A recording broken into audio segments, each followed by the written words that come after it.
یا بات کرنے جا رہا ہوں، ذرا غور سے سنیے گا۔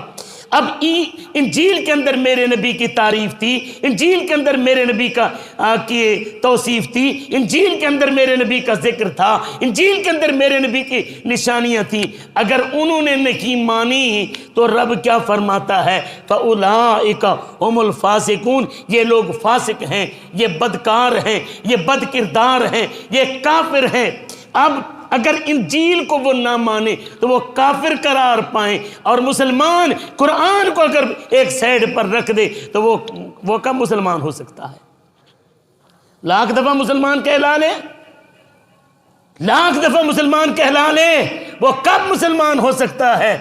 ہمیں اسمبلی کے قانون کی کوئی مخالفت نہیں، مگر اسمبلی کے مقابلے میں ایک رب کی اسمبلی ہے، ایک چوروں کی اسمبلی ہے۔ بتاؤ ہم کس اسمبلی کا قانون مانیں گے؟ رب کی اسمبلی کا یا چوروں کی اسمبلی کا؟ رب کی اسمبلی کا ہم نے قانون ماننا ہے۔ اور اگر کوئی نہیں مانتا تو رب کیا کہتا ہے؟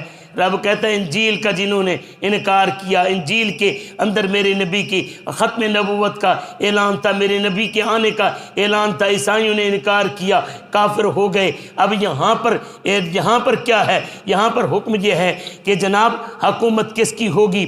قرآن کی ہوگی۔ قانون کس کا ہوگا؟ قرآن کا ہوگا۔ چور کا ہاتھ بھی کٹے گا، زانی کو اور جناب کوڑے بھی لگیں گے، اور اگر شادی شدہ زانی ہے اس کو سنگسار بھی کیا جائے گا۔ اور میرے پاک نبی صلی اللہ علیہ وآلہ وسلم نے قرآن نے جتنے بھی قوانین دیے ان کو اگر نافذ کرو گے تو رب کہتا ہے مومن کہلاؤ گے، ورنہ اولئک هم الفاسقون، تم کیا کہلاؤ گے؟ بدکار، بد کردار، گناہگار، مجرم کہلاؤ گے۔